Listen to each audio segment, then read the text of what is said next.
Reggio Dudes.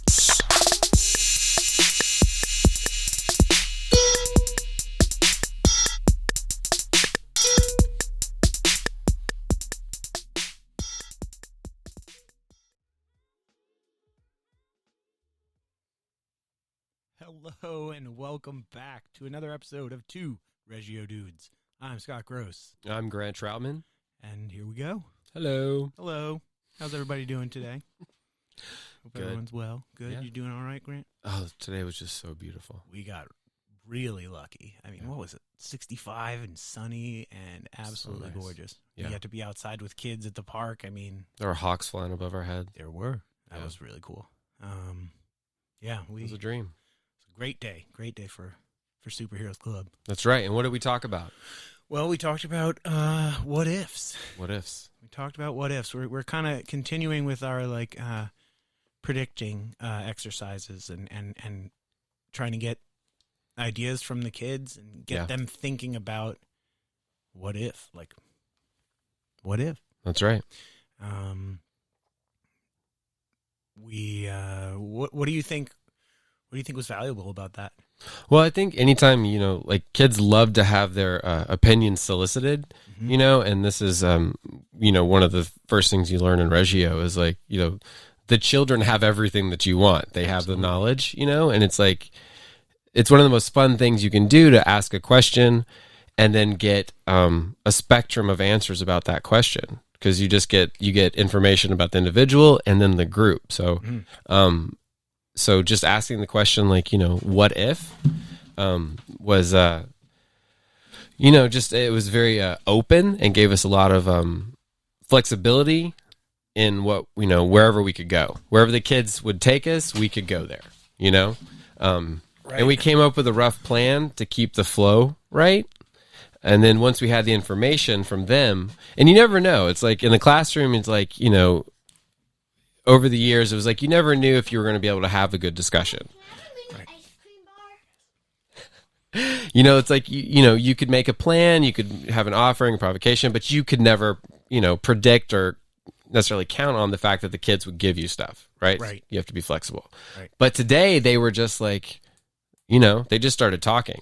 Yeah. And so you asked him, what did you say? How did you present the question to him? I said, well, let's think about your school day, right? If you are in school. Yeah. And think about the second you get out of your car for carpool. Yeah. Or you start walking into the building. That's it. Yeah. What if? And then we got all kinds of responses. What if there was a fire? Yeah. What if the teachers weren't there? Yeah. And what if the building just wasn't there anymore either? Yeah. And then another girl brought up a personal experience she had. What if you're in the bathroom and the power goes out? Yeah. What do you do? Mm-hmm. Well, it was funny. Another focus of today's group was on a sensory, just paying attention to the sensory input. Yeah. The various sensory input. And so in that moment, when she gave that example, it was oh, this is perfect. Right. So, okay, wham, one sense has been taken away. What do you do? Right. What if the lights go out? What do you do? Well, you use your hands, feel along the walls, remember where you are. Right. Try to find, something that's familiar. Like if you're in the bathroom, find the sink. Right. Okay, then from the sink, I know where the door is. The door's Right. whatever. So you can be safe. Use those senses to stay in the present moment when worry and fear and doubt and uncertainty, if something unexpected happens, Right. those start to flood. But if you can use confidence and awareness and, a plan and your senses to ground you so you can, find a way out and a solution. Mm-hmm. Yeah. And also we discussed how to calm yourself. If you're really upset in a moment like that, or just, in general, take a minute for your senses. Yeah. Take a minute to be present and be aware of what, how you're feeling. And we did Right. this little, impromptu, just close your eyes and listen. And so many of the kids were like, I feel cool. I love that one. Yeah. I was I feel cool. Sarah, I feel calm. I'm relaxed. This is another one. I was like, that's great, guys. And so we did it with eyes closed. We did it with, hands over ears, just looking around. It was cool. It was so nice. They could have that connected moment of peace together. Yes. Yeah. And it doesn't always work that way, especially when you ask kids to do something that's kind of like reflective and like super still and calm. Yeah. But they all just, they got it. They did it. It was great. Yeah. It's mind blowing, like how some of our most active kids in that moment could just chill out. Oh yeah. Relax. And yeah, it's great. They want time to be crazy and they want to be able to be calm. They can enjoy both. Mm-hmm. Yeah, it was really nice. Yeah, I enjoyed it. So yeah, just thinking about what if, we're there's a lot of uncertainty in the world. Yeah. You got to try to predict what if this happens? What if something good happens? What if something bad happens? Right. What are you going to do? What's your response? Right. Because I think pretty quickly after the early childhood years, especially depending on, how, what kind of a turbulent childhood you've had, the emotions start to get really complicated once they get into elementary school, and then it just snowballs super fast socially. Mm-hmm. So if your child doesn't have a good sense of self and good self-esteem, then the older they get, the more unstable that can become. And so they need to like have tools like their senses, like tricks that, if they start to feel a certain way, they can know to redirect themselves to something else. Right. Right. Whether it is something just like taking a breath and closing your eyes and connecting, by your feet, or your ears or whatever it is. Right. Yeah. So they have choices. It's cool. And it's really cool to see them use them. Independently. Sarah and, we were discussing what ifs in the car. Like, what if, what was it? I can't remember now. But it was like, she was like, I would take 5 mountain breaths. Yeah. And I would calm down. If that didn't work, I would breathe again. I would try. I was like, awesome, girl. Nice. That's great. Keep that with you. That's awesome. Hang on to that strategy. So I really hope, I know she'll continue with it, but, self-esteem, self-confidence. Yeah. At this age, it's all about confidence. Yeah. It's all about that. Right. Just kids, they got to believe in themselves. Yeah. And that's the biggest, I would say, that's one of the best tools you can give your kid. Yeah. Is just to feel good about themselves. Absolutely. Be confident. Yeah, you just build them up verbally. Oh my gosh, did you just read that letter? Like, wow, that's amazing. That's an N? Wow, you're a really good reader. Yeah. Wow. Things like that, just little simple things. Right. Really, really help boost the confidence. Yeah, they do. Because you can instill in them this sense of like hope. It's like, what if is about like, like not knowing. Mm-hmm. So if you build in a sense of hope in a child, then no matter what happens, they'll know that they can deal with it. They know that they can handle it from that confidence, that you've helped them grow. Yeah. You didn't give it to them, you helped them grow it. Right. Yes, it's got to come from them. Yeah. They can't, go ahead. No, what I was thinking, what I said today, that I thought, if I were a kid, this would be really powerful for me. I know it would have worked for me. Yeah. If I was listening to a grown-up tell a story and they were like, look, I didn't know this when I was 5. Yeah. So listen up. Yeah. If someone had said that to me, my ears would have been like, what? Excuse me, I'm about to learn something really important. Right. That grown-ups, don't figure out. And I think that was cool. Like, I was like, guys, I didn't know about what ifs when I was a kid. Right. I had no idea. So that's why I had a meltdown when the reptile exhibit was closed at the zoo. Right. I didn't think about what if it's closed. Oh, and the responses we get from them, like, because they came up with the problems. Right. They came up with the what ifs, and then we put the onus of solving those problems back on them. Right. And the answers were fantastic. It was just all of them. They all know what to do. Yeah. Patiently got some responses from some other guys. Mm-hmm. And I mean, they were brilliant. Yeah, everybody participated. And look, we've been focusing in this area for several weeks, so they as a group are comfortable, and then they've all been working on this like topic together with physical activity. So it's like, it makes sense that they should be like progressing. Right. And the way they progress is that the entire activity actually becomes more independent of us. We present a question, but it's them that are creating the content that we're just kind of molding and then giving back to them. That's right. It's really cool. It's way cool. Yeah. Way cool. That's how teachers just guide. Like our goal is we just want to guide as little as possible, by maintaining our connection, but also just giving the kids as much freedom and control as possible, so that everybody, you just want to make sure that everybody in the group is connected. Yeah. And participating, and they are. Yeah. It enriches the experience if it's led by the kids. Yeah. Yeah. And they love to be in control. They want to be in control. Yeah, totally. Yeah. It's all about control. Yeah. And they need to know, if something is really hard for a long time, whether they're learning to tie their shoes, or let's say like there's a kid in the class that's like mean to them, repeatedly, whatever it is, if the academics are hard, whatever it is, they need to know that like that's temporary. It's like they need to have the hope, like, what if this doesn't last forever? What if I can learn? What if I have hope? Like that's what you want to steer them towards and build.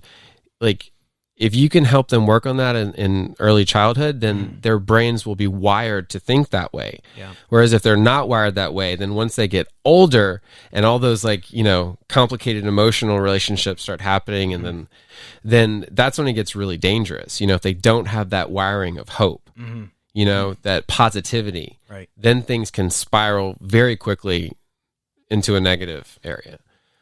I agree. And then that's reinforcing. And it's just a continuation of what we've been doing the past few weeks is, just knowing that pain doesn't last forever. Yeah. Tough times don't last forever. It's temporary, and it's okay. Yeah. It's okay to get frustrated in the moment. Totally fine. Totally normal. I remember, like we were talking, I remember the frustration trying to tie my shoes when I was a kid. Yeah. I remember being like, because it's physically, you're like, I used to do it on the steps, and, I'd just be like, this is just, like, sometimes just had to stop for a second, shake out my hands, or whatever, and then go back to it. But I think too, when you can go back and think about, okay, the skills that are already accomplished, like whatever it could be. I mean, it could be tying your shoes, or I don't know, buttoning your pants, whatever, some life skill. Yeah. Going back to that and being able to remind children before they start something new that's going to be difficult, like, hey, remember the first time you tried to button your pants? Remember, that was a little tough. Yeah. But now, is it hard? No. Right. You got it so fast. It's going to be like this for something new, like tying your shoes. Right. It's going to be hard at first. Yeah. But don't worry. You'll get it. Right. Just be patient with yourself. Yeah. And if you need help, ask for help. Yeah. Secrets for kids and for adults. Totally. Yeah. Yeah. Be patient with yourself. Be patient with yourself. Ask for help. Yeah. There we go. That's awesome. Yeah. Be patient with yourself and ask for help. I'm going to write that one down. Yeah. Because that keeps you, like, that mindset keeps you out of, personally out of isolation, and it also will keep your children out of isolation. It's like, I told Faith the other day, she was I forgot what she was trying to do. But I was like, Michael Jordan's mom told him, it's like, if you can't do something, try one more time, and then you'll be able to accomplish it. Mm-hmm. And that shit worked. Like, she did it. I was like, see, Michael Jordan's mom was right. Nice. And you could see the confidence, like, she didn't give up, and she made it her own, and she believed in that. It's like, yeah. Michael Jordan's mom said it. Right. It's not coming from dad. No, it's not coming from mom. So they need to know that, like that, never give up, just one more try. One more try, right. know? Well, that's what we do in climbing. We've had a lesson where the kids say, they say, next go for sure. Yeah. Right. It's just next try for sure. It's going down. Whether it happens that time, whether yeah. you fall, no big deal. Get up, say it again. Yeah. Next go for sure. Right. Just say it. Yeah. Say it, and then you can go through all the other tactics of like visualization. Yeah. Because that's a huge part in climbing. Yeah. You have to literally climb the route. You have to climb the route in your mind before you can get on it. Or, I mean, it's wise to do that. Yeah. You can just jump on something, but yeah, it's best to figure out and have a plan. Sure. And visualize. And we talk about it as playing a mental movie. Yeah. That's what we say. Like, play a movie in your head, but you're stepping back, and it's you. You're the one climbing. Right. So try to step back out of your body and picture it. That's huge. And you're way more successful. Yeah. That way. It's like you've already done it once. Right. So when you actually get on it, you're like, okay, I kind of know what to do. Yeah. Michael talked about that when he would visualize like all the potential options of what was going to happen next in the game, from whatever, from, a turnover, losing the ball, like he would visualize everything, hitting a winning shot, it's like go through everything. But he already knew ahead of time that whatever did happen, he was going to leave on the floor. Like he knew how to walk away from it and do it again the next day, like whatever happened, just keep going until you can't, keep going until you win or keep going until you lose. I mean, they just keep going. Well, like like great chess players, right? They're like thinking 5 moves ahead. Yeah. There's a lot of what ifs going on in that. Right. Which is a very, very valuable skill to be able to have. Yeah. To be able to do. Yeah. Not many people, I have a hard time. I can't play chess like that. Right. But there's other things that you could do because of your experience and your knowledge that chess players couldn't do. Right. There's something in your life or several things in your lives that you could plan several what ifs ahead of time. Like, you could plot that out. True. I guess, yeah. And it's like, and I think this is where like there's not a separation between like genius and everybody else. It's like everybody can be a genius in their own reality. Absolutely. With things that they're passionate about and that they love and they know. Right. But it's like, I think that is what relativity makes a genius. It's like, how many what ifs ahead can you go? Mm-hmm. Can you plan a Mars rover? Can you go that many what ifs? Yeah. Or how about, are you good enough to, how many what ifs can you go into a relationship? You meet someone new. Mm-hmm. How many what ifs can you plan to prevent you from wasting your time, energy, and love? Mm-hmm. So it's like, it just depends on what it is. But I think if you build these things as a child, just that mechanism and that wiring will benefit you in all of those possible things later. Absolutely. Yeah. I agree. Totally. And you need to, and like when you find passions and things you love, like that's where you develop your what ifs. Like that's how you know. Right. And that's how you can generalize it to other areas. But once you have to develop it in something that you love, that you're passionate about, where there's zero stress, fun, lots of learning, and that's the kind of classroom you want to. Right. Yeah. And you can pour your energy into it. Yeah. Without wasting any. Totally. Yeah. That's why it's very important, again, to know your kid. You have know to your kids. Because then you can use those interests and things to help teach these lessons. Yeah. Yeah, that's cool. Yeah, that's the dream, right? Do what you're passionate about. Yeah. So encouraging the passions in kids is fantastic. It's great, no matter what it is, what they're psyched about. It is. Yeah. Deepak talks about like, you're supposed to get to a point of balance where you're doing more, but you're actually doing less. It's like you optimize your energy output so fluidly that you get so much accomplished, but you don't feel like it. You know, and like we all, time flies when you're having fun, or like Right. when you're not stressed, you're just steadily productive and happy, Yeah. you know? I did 2 hours with a kid yesterday in his home, and I was like, 2 hours, that's a long time. And before I knew it, we were an hour and a half in, and it was great. Yeah. So yeah, it was just natural. Time flies when you're having fun. That's wonderful. I mean, but you were able to control your mind. Like how many teachers like during the day check their phone or their watch or are thinking about time or are thinking about anything external out of the classroom? Like No, that's I was just totally present. right. When you're just totally present with the kiddos, then you're engaged. They're engaged, and it's just Everybody benefits, it's fun. Yeah, and boom, you're out of there. all of a sudden it's over. Yeah. You know, Yeah. like that's how you know you've had a really good day in the classroom when it flew by and just everything seems like chill. You know, like good things happen across the board. You know, and Your eyes were open. You're engaged. yeah, you learned a lot. Listening. Yeah. Yeah. You know, more you can, bring back for the next day. Absolutely. Yeah. Yeah. This is totally unrelated. Maybe. Maybe not. Maybe not. We're going into technology. I was thinking the other night about Neuralink. Elon Musk's kind of implanted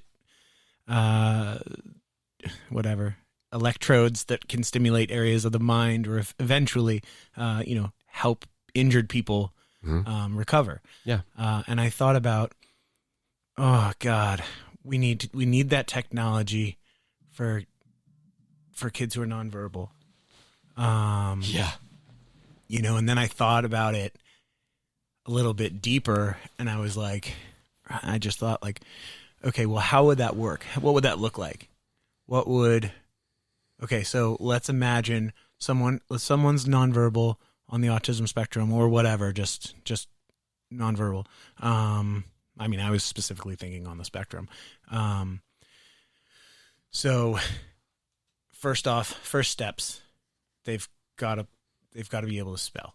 They've got to be a speller, right? They have to know what a letterboard looks like. Do they have Neuralink in? Is this would be so a lot of times, yeah. Okay. Eventually, this would be like first steps, early steps. Yeah.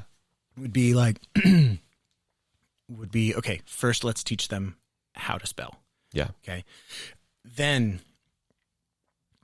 I don't know. This was all just, just thinking. Yeah. And then, like, how could then the interface between like this chip in there, maybe it's in there, and my brain anatomy is terrible.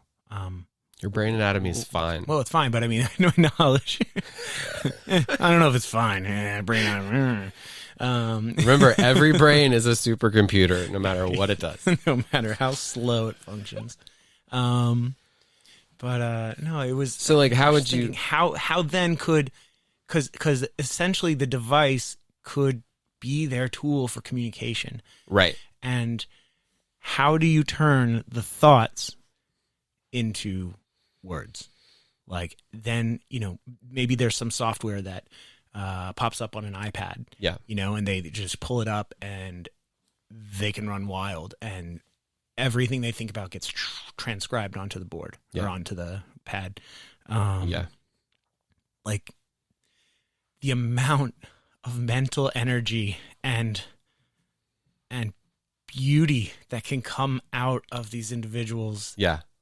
that we just aren't getting now, unless they do RPM or are spellers. Yeah. You're not getting it. I think of so many of the friends I've worked with. There's millions of them. Millions, and they could be the next Einstein or Yeah. whoever, and they probably are. And it's just, it's like, oh, we need that technology. I think, like, I don't know. I would love to hear from someone's perspective. Yeah. Someone on the spectrums. idea or perspective of it. So so someone on the spectrum who's nonverbal, who like their opinion on that. Their opinion on I would that. love to hear that. Do you think this would be cool? And maybe I'll send some emails. I'll reach out to some friends and see. Yeah. Because that is a great way to communicate if, but sometimes email is fantastic because, my spellers, they can spell, my friends who can do that. And then I can get like their thoughts, their opinions. Yeah. I would love that. Yeah. I think I'll reach out to a buddy of mine and see. Yeah. If he knows about the technology or if he even understands it. Or maybe, yeah. And I'll reach out to Homegirl too. That'd be cool. Yeah. 'Cause, some of the things that she writes, this girl that she spells, and it's just so brilliant, so poetic, so just lovely. Yeah. Think about that. There's millions of those kids and adults, that are nonverbal, that have these super brains that have probably experienced varying levels of oppression their entire lives. They've suffered and they've survived.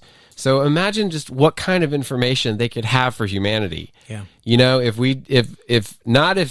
they could communicate, if we can figure out how to find out what's in there. How to hear them, Yeah. Our energy, our resources to get that. Yeah. For them. It would be you're saving lives. So that would be, they still save everybody's lives. Absolutely. That would be amazing.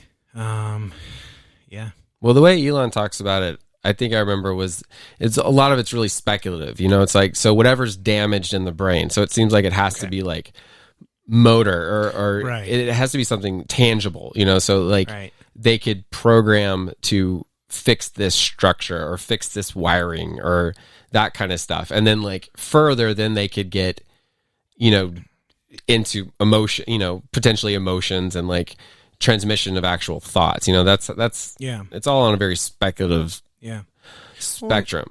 Well, because you can kind of do it now. Well, it's almost like anyway. Well, like how Stephen Hawking would communicate. Yeah. Wouldn't he would move his cheek. That was like, I think, the last little muscle that he could actually control. Okay. And so I think he would move his cheek to select the words that he wanted. And I think he could control his eyes as well. But I think, not exactly sure how his technology worked, but I know it was like the select button or the enter button, whatever, was kind of like his cheek moving. And it would track his eyes. Yeah. There could be similar technology like that for kids on the spectrum. Yeah. Just track the eyes, but sometimes the motor control isn't there, so like it takes, that's the thing about autism. There's so much that about the body that our friends can't control. Right. There's so much sometimes that it's just out of their control. So if they could identify things that cause that, motor control things, right, then Neuralink could like fix like motor things, right, potentially. There you go. Yeah. Yeah. Send the electrical impulses to quell whatever the behavior is. If that's what the person wants. Yeah, it's whatever they want. Yeah, that's the thing. Because when you're talking about something that invasive, it's supposedly a small hole in your head, but yeah. What about you? Is there anything some artificial thing that would make you better? Is there any, it's like, that you want, like, they make movies about that shit, when we can just kind of replace everything when we need to, and we can already kind of do it to a certain extent, but like when we can just abuse our bodies and it gets replaced, like, yeah, that would be awesome. Americans would take that shit to the extreme. I imagine a new liver would be good. Right. Insurance companies wouldn't exist anymore. They could. No. Yeah. I don't know. It's a tough question. Would you want something? Would I want something? If you didn't have to, like, would you want something artificial? Like, something significant? Just because it was better? Yeah. Maybe. I don't know. That's a tough question. That's up to you. I mean, I guess if it depends on what it is and what it's doing for me. What's the tool? What's the purpose of it? Right. Like if it could prevent dementia, it's like, sign me up. Right? Yeah. Yeah. I mean, even like they're thinking like even like Parkinson's, just quelling the, reducing the tremors. Yeah. It's totally something that you could do. Yeah, because that's right. Because they are kind of focused on the motor cortex or whatever. That's what's so funny. I mean, like, we have free speech in America. That's what we're founded on. But it's like, how, like, is our main goal to get everybody that opportunity? Like, it hasn't been that. Like, we're really good at stopping people from talking. Mm-hmm. So it's just to have, to think about a conversation where we are like in a world where we're extracting information from the heads of people that are nonverbal. It's like, oh, I really hope we get there. I hope we do that. Yeah. Because we can't get these people that can talk a voice or these people that can talk a voice. Mm-hmm. It's like it's not a priority. It's not a national priority to get people to speak. Right. I mean it's yeah, and that is what Reggio is all about. The opposite. It is. Yeah. Right. It's about listening and encouraging speech. Right. Yeah. Authentic freedom of speech. There you go. Freedom of mind. Like. Yeah. Yeah. Cool. But at least we have models that we can, attempt to do this. To teach children this, to give them this environment to grow in and learn. Mm-hmm. Yeah.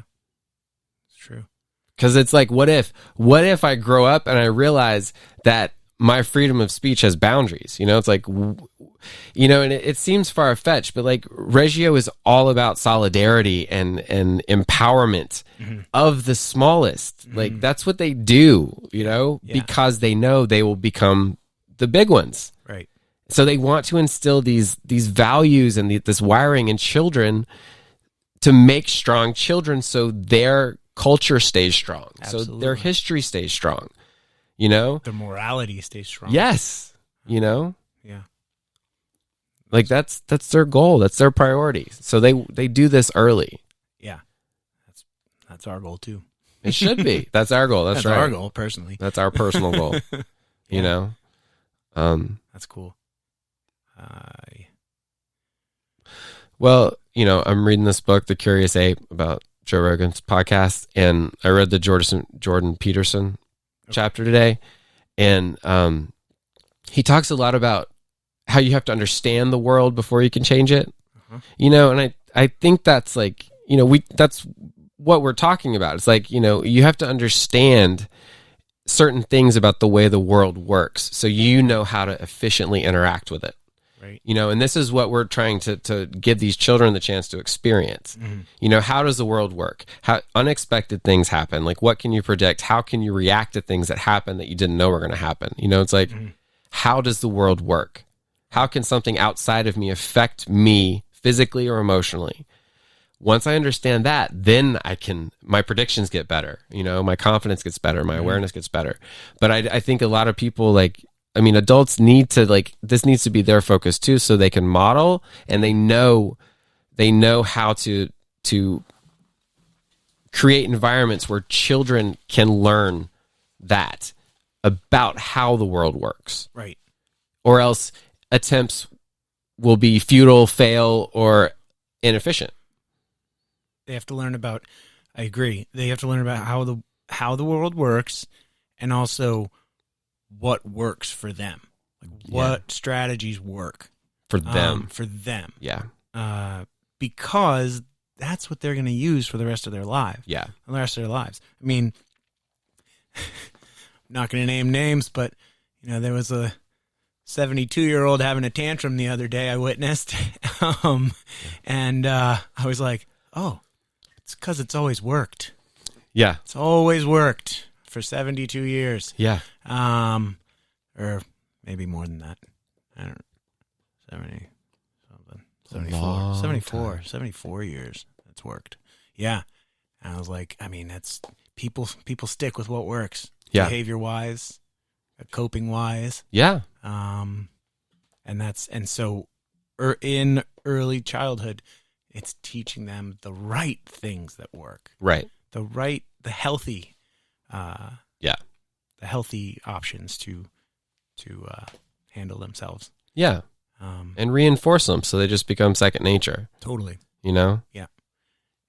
Because there's a lot of shocking shit out there. I mean, like, you know, we had kids that, you know, suddenly they would be bullied by a new kid, and they'd never been bullied before, and they had these, like, you know, bad feelings, and it's like, Right. what do you do about that? You're a super nice kid, you're loving life, and then all of a sudden a bully comes into your existence. It's like, this is significant, you know? It's like all the kids today, we asked them what ifs. Most of them were about things shutting down, like the school shutting down. Right. The tree falling on the school, lockdown. Like, this is what the kids were thinking about. This is what the first thing they said. Yeah. You know, like, these kids think about really big things. Oh, yeah. You know? One was hiding in the closet. Yeah. If there's a bad person, I mean, that's where their mind goes to first. Wow. Right. That's intense. It's super intense. Super intense. So we need to help them have, like, a spectrum of worry, you know, of concern. It's like, what's the likelihood, you know, probability? Like, they need to, very minor statistics can help them with this. And, like, you know, what's the probability of that happening? You know? Great. You know, it's like when I found out, like, you know, I don't know what grade I was in when, you know, I learned the sun was going to turn into a red giant and engulf the whole solar system and we'd be dead anyway, you know? So, you know, for a second there's panic, but then the teacher was explained time and, you know, in a way that we bought it. And it's like, okay, you know, all right, the dinosaurs are dead. We'll be dead. Yeah. It'll blow up. It'll millions be great. and millions of years ago. You know? Unless we're a space bearing society. Exactly. What's it called? What does he always say? I don't know. I don't know. But yeah, multiplanetary species. That's what we need to be. There we go. That's right. It. Probability. That's a great idea to work on. Yeah. Is this likely to happen? Is it not? Right. So, I like that. That's giving me a lot of good ideas, I think. Yeah. We can use that. Great. And you can as well. That's right. What is the likelihood of the school catching on fire and burning down overnight? Right. Not too high. No. You know, yeah. Cool. Because then you can, like, pair that probability knowledge with your expectations. So it's like, right. I mean, and for kids, it's, you know, it's, so for kids, it's all different kinds of things. But let's just say, like, you're older and you're an adult, you know, or it's like, you know, like, let's say, like, you've never had your heart broken, you know, and so, like, your expectation is, like, you're open and honest and you expect that from other people. Mm-hmm. But a lot of people aren't like that. You know, it's like you can't control how other people are. So, like, if you have the expectation that you give this and then suddenly you're hurt and devastated and shocked because you didn't have the awareness or you couldn't calculate the probability that this person would hurt you, then you could put yourself in a horrible position. Yeah. You know, so to prevent that from happening, you need to work with probability. You need to experience, like, you know, things that challenge what your expectations are. You know, when you learn that you can't control things that happen outside of you, and you how many things can you have expectations of? Yeah. You know, what are the truths that you can believe in? You know, and a lot, and at the same time, you have this, you're inundated with, you know, sensory, you know, overload of what you should be from other people, from external opinions, right? Like what you should be, you know, expecting. Yes. If you get this, this will happen. Yeah. You know, I mean, that's what the whole, you know, advertising world, PR world is based on. Mm-hmm. That was an interesting part of Noam Chomsky's book. He talked about Edward Bernays, who I think is Sigmund Freud's, like, cousin or nephew, but he's the father of the PR industry. And in, like, the early 20s, he's responsible for getting women to smoke cigarettes. Like, women didn't smoke before there was a PR campaign to make them think that it was paired to their liberation. Like, this is real. Yeah. And millions and millions and millions of people died because of that. Yeah. So like, this is what marketing and mind control. And it's 100 years later with Right. technology, Yeah. with Neuralink. So how long do you, let's say like Neuralink, like let's 50 years from now, like, Neuralink's on a bunch of the population. Okay. Will there be advertising? Will, at that point, like when Elon's dead, Yeah. can we stop capitalism from advertising to us through chips in our brain? Through chips in our brain. Yeah. Yikes. That's a scary thought. Anyway, I just want to. Well, because, Elon says that, the communication would be incredibly sped up. Yeah. If you were like Neuralink to Neuralink and you could just think about, your thoughts would just zoom right over to that other person. And Right. It's just like blam, blam, blam, blam, blam. Because he was like, what is it? Like there's it's very laggy having to Talk to people. having to talk to people, having to breathe in, come up with the words, do the motor memory to create the, sounds. And You can imagine in his head, it's all, he knows it's, oh yeah. and then to talk to just someone and explain it in terms like, Yeah. that's a lot of energy. That's hard. Yeah, for sure. That's funny.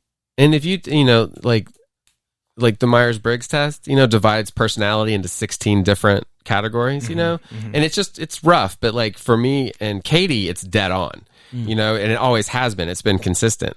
So like there's so many different types of personalities. So you're going to meet people that you just don't, jive with. You don't speak their language. So I think it's hilarious that, that he, all the things he's creating, it's like he created this so he could communicate faster with everybody. Yeah. To save him frustration and time. How else could you create something so amazing that affects everybody if it's not intimately beneficial to you? Right. Yeah. That makes sense. Yeah, because what was it? Now we're just on an Elon thing because he said, "What's the favorite car? What's the favorite car you've invented or designed or whatever?" And he was like, "Well, the Model S, because that's just the kind of car I wanted." Yeah. And like, so that's pretty much the one. And he's like, "Oh well, other people want like a smaller version, so okay, Right. I'll make that." But yeah, no, Exactly. just do what you want. Cool. I think ooh, gosh. You gotta take Sarah. Yeah, we're actually over time. So I think we'll call that a wrap. Sweet. For today. Awesome. Thank you all for listening. Yeah. All the millions of you. We appreciate guys. it. And you can learn more about us at awakeneducationllc.com. That's right. You could also check out our YouTube page, Two Reggio Dudes, and find us on Spotify, Apple Podcasts, wherever you want. So, Yeah. Are we gonna put our jingle on iTunes I don't know. when we make it? Oh, yeah, we'll see. I'm working on a jingle. I'm no musician whatsoever. So, all right, I'll do my best. Awesome. All right, we'll see you next time. Bye, everybody. Later.